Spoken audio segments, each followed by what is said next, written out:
Сәлем достар, интернет желісінің ішінде серуендеп жүріп, мен мына бейнероликке тап болдым. Бұл бейнероликте өздеріңіз көріп жатқандай, әскер сарбазы Чернобыль атом электростанциясында бірнеше белгісіз адамдардан қашып жатыр. Әскер оларға оқ ата бастады, бірақ белгісіз адамдар ешқандай зақым алған жоқ. Жетіп алып, олар сарбаздың дене мүшелерін жұлып алып, әр жаққа шашып алып кетеді.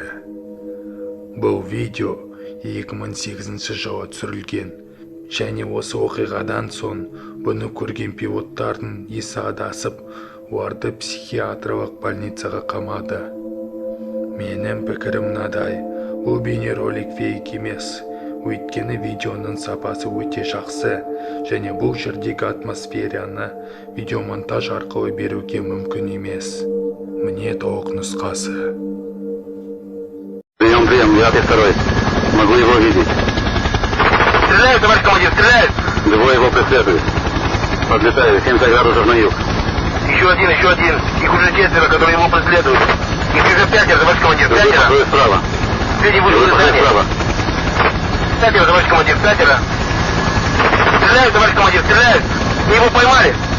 Их уже 5, товарищ командир, 5. Вышел из здания. Стреляют, товарищ командир, стреляют! Это трудная поймали.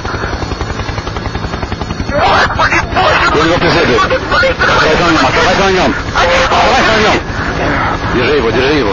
Господи, мне это что не нравится. Улетаем отсюда.